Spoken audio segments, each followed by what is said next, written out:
नमस्कार सर, मेरा नाम राजू है। एक बेहतरीन क्वेश्चन कमेंट सेक्शन में पूछा गया है कि एक्चुअल जीडीपी ग्रोथ 3-4% है तो सेंसेक्स ज़्यादा से ज़्यादा 5-6% का रिटर्न देगा।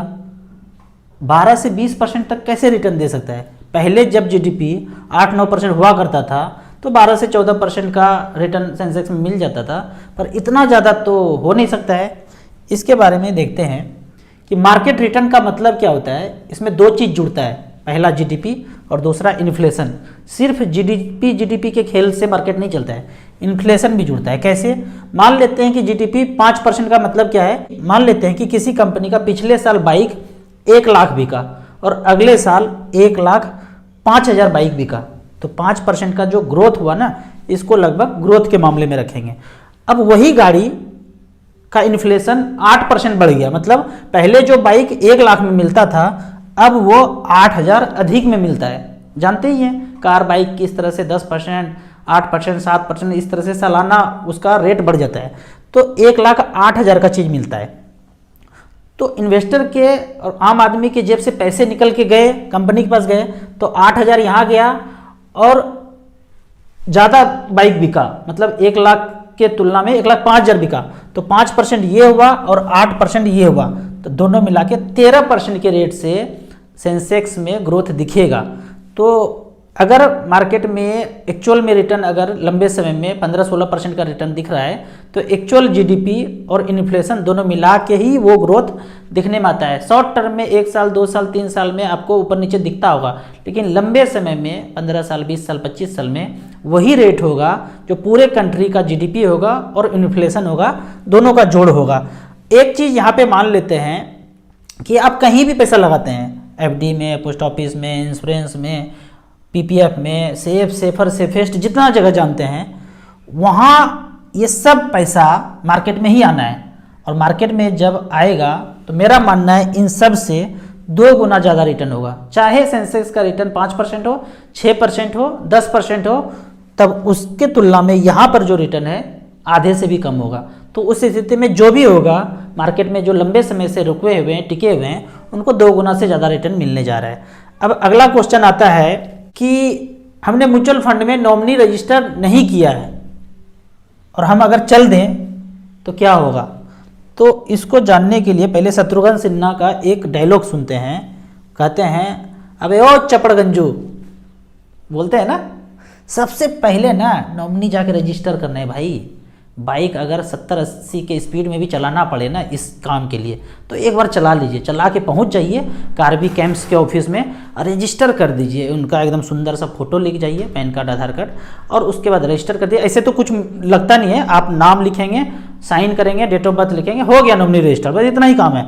अगर तो मान लो नॉमिनी रजिस्टर नहीं किया तो बहुत पंगा है। आप कहेंगे कि हम अपने वाइफ को नॉमिनी नहीं बनाना चाहते हैं, बगल वाली को सब कुछ देना चाहते हैं, ठीक है। तो इस क्वेश्चन का भैया जवाब है, जो आपके मन में लड्डू फूट रहा है ना, उसका जवाब ये है कि भैया ऐसा ऑप्शन ही नहीं है कि आप बगल वाली को दे देंगे। वाइफ को जो लाए हैं 7 फेरा लेके, उसको आप नहीं देंगे, नॉमिनी रजिस्टर नहीं किया है जानबूझ के। ऐसा होता है, शादी हुआ है 2-4 साल, 5 साल ऐसे चलते रहता है। तो ये ऑप्शन नहीं है, आपको ब्लड रिलेशन में या क्लोज रिलेशन में ही आपको नॉमिनी बनाना पड़ेगा। नहीं बनाए हैं तो पैसा किसी को नहीं मिलेगा, बाद में बहुत पेपरबाजी है। नॉमिनी को डिक्लेरेशन देना पड़ेगा, कौन बनेगा नहीं बनेगा, बहुत पंगा है। इससे बेहतर है कि आप जिसको मानते हैं, चाहते हैं, उनको बना दीजिए, पर दूसरे को चाहते हैं, मानते हैं, उससे कोई फर्क नहीं पड़ता है, आपको ब्लड रिलेशन में देना पड़ेगा। अच्छा, ब्लड रिलेशन मतलब क्या हुआ भैया? इसका मतलब है कि घर में अगर आपका कभी चाकू से हाथ कट जाए तो सबसे पहले मलहम पट्टी करने के लिए कौन आएंगे? वाइफ आएगी या बगल वाली दौड़ के आएगी? तो आपका आंसर होगा भाई वाइफ ही आएगी, वाइफ ही करेगी। तो उसी को नॉमिनी बनाना है, दूसरे को आप नहीं बना सकते हैं। मान लेते हैं कि आपने रजिस्टर नहीं किया तो भारी मुसीबत नॉमिनी को झेलना पड़ेगा, बहुत पेपरबाजी है। कभी कभी तो ऐसा होता है कि थक हार के लोग छोड़ देते हैं। मान लीजिए 5,000, 10,000 है तो थक हार के छोड़ देते हैं, अरे कौन इतना पेपरबाजी करेगा, छोड़ दो। लेकिन आप नॉमिनी रजिस्टर्ड किए हुए हैं तो बहुत आसान प्रक्रिया है। वो 10,000 कम से कम जो छुटा हुआ पैसा है वहाँ पे पड़ा हुआ है, वो तो मिल सकता है ना। तो जरूर रजिस्टर्ड करना है। अगर नॉमिनी रजिस्टर्ड है तो काफ़ी कम डॉक्यूमेंटेशन है, आपका वो प्रोसेस हो जाता है। और यहाँ पे अगर रजिस्टर नहीं है तो फुल पंगा है। अगर आपको ज़्यादा दिक्कत होता है, ज़्यादा बिजी हैं, तो इस नंबर पे व्हाट्सएप करेंगे छोटा छोटा डॉक्यूमेंटेशन जो भी है हम आपको बोलेंगे, 1 सप्ताह में रजिस्टर्ड हो जाएगा। अगला क्वेश्चन की तरफ बढ़ते हैं कि एग्जिट लोड म्यूचुअल फंड में क्या है और क्यों होता है, मतलब ही क्या है इसका एग्जिट लोड। तो यहाँ पे देखते हैं 1 साल के पहले अगर आप म्यूचुअल फंड में पैसा लगा के निकालते हैं तो एग्जिट लोड देना पड़ता है, एएमसी चार्ज कर लेता है।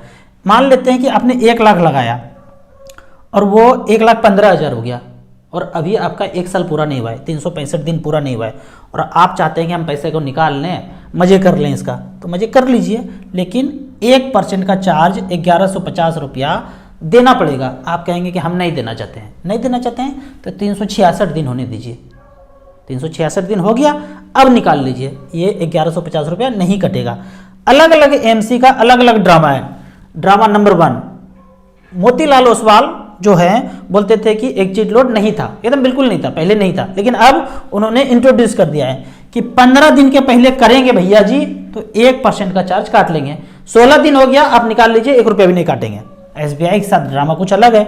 एसबीआई बोलते हैं कि 365 दिन के पहले निकालेंगे तो 1% चार्ज काटेंगे ही काटेंगे, छोड़ेंगे नहीं। 366 दिन होने दीजिए। तो रिडीम करने के पहले ये देखना है कि भाई एग्जिट लोड इसका क्या है, टाइम टू टाइम चेंज होते रहता है। तो आपको ये देखना है कि रिडीम करते समय, अच्छा जब आपने खरीदा तभी टर्म कंडीशन छोटा छोटा अक्षर में स्टार मार्क करके वही अप्लाई होगा। ऐसा नहीं कि आपने आज परचेज किया SBI small cap, SBI mid cap, अभी बोल रहा है 1% का एग्जिट लोड है, ठीक है भाई आज किए, अब 2 साल के बाद आप निकालने जा रहे हैं और उस समय एग्जिट लोड नील कर दिया तो आपका नील नहीं होगा। उस समय लिया, उस समय समझा, आज जो लिया तो आज समझा जाएगा। तो देखना पड़ेगा कि आपने जब इन्वेस्ट किया था तब एग्जिट लोड किया था, जब आप रिडीम कर रहे हैं तो नॉर्मली इतना चेंज नहीं होता है। रिडीम कर रहे हैं तो जरूर देखना चाहिए कि एग्जिट लोड का टाइम पीरियड क्या है। अगर हो सकता है कि 360 दिन हुआ है तो रुक जाएंगे 5 दिन 6 दिन, 366 दिन होने देंगे तो वो जो पैसा एग्जिट लोड के रूप में कटना था वो नहीं कटेगा। लेकिन कोई बोलता है कि भाई हमको तो देना ही नहीं है लेकिन कट गया तो ये पैसा किसके पास गया, तो इसको अगर समझना है कि किसके पास गया, ये 1150 रुपया एग्जिट लोड आपका लग ही गया तो किसी एएमसी के पास नहीं गया, किसी फंड मैनेजर के पास नहीं गया, या राजू जो वीडियो बना रहा है इसको पास नहीं गया, कहीं नहीं गया। होता क्या है, एसबीआई स्मॉल कैप में यहाँ लाइव उदाहरण देखते हैं, टोटल पैसा 14,044 करोड़ रुपया टोटल पैसा है। हम देशवासियों ने एसबीआई स्मॉल कैप में 14,044 करोड़ रुपया लगाया है।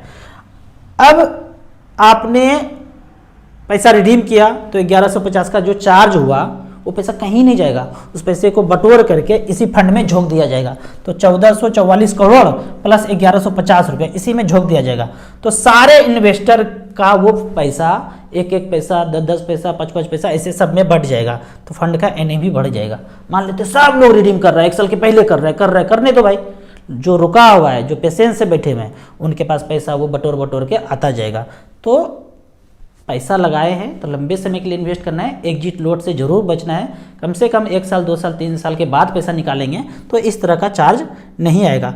यहाँ पे इसीलिए बोला जाता है कि म्यूचुअल फंड क्या है। डिफिनेशन के तौर पे देखेंगे कि म्यूचुअल फंड को यदि आप देखेंगे कि किताबी लैंग्वेज में क्या मतलब है म्यूचुअल फंड का, तो म्यूचुअल फंड एक ट्रस्ट है। भारत देश में म्यूचुअल फंड एक ट्रस्ट है जो सारे यूनिट होल्डर इन्वेस्टर मिला के इसको चलाते हैं, और उन्होंने एएमसी और फंड मैनेजर को नियुक्त किया है और कहा है कि हमारे पैसे को मैनेज करो। यहाँ कोई भी मलाई खा के नहीं जा सकता है। उसके बदले में सर्विस चार्ज जो एक प्रोफेशनल को मिलता है वो दिया जाएगा। फंड मैनेजमेंट चार्ज जो होता है एक्सपेंस रेशियो के रूप में एएमसी को, फंड मैनेजर को, हमारे जैसे लोगों को, एडवाइजर को, आरएम को वो दिया जाएगा। बाकी मालिक जो हैं यूनिट होल्डर ही हैं। तो इसीलिए यहाँ पे म्यूचुअल फंड में भारत में इसको ट्रस्ट के रूप पे बोला जाता है। आपको इसी तरह म्यूचुअल फंड के बारे में और कुछ जानना है, इन्वेस्टमेंट के बारे में जानना है, तो इसी तरह कमेंट सेक्शन में क्वेश्चन पूछते रहिए, हम आंसर देते रहेंगे। आपको न्यू एसआईपी करना है, नया इन्वेस्टर हैं तो एसआईपी ऐप को आप डाउनलोड करके हमारे साथ जुड़ सकते हैं। ऐप का और मेरे सर्विस का लाइफ टाइम कोई चार्ज नहीं है। आप यदि म्यूचुअल फंड एडवाइजर हैं और पुराने काम कर रहे हैं, आप अपने बिजनेस को 10 गुना ज़्यादा करना चाहते हैं, तो डिस्ट्रीब्यूटर ऐप को डाउनलोड करके हमारे साथ जुड़ सकते हैं।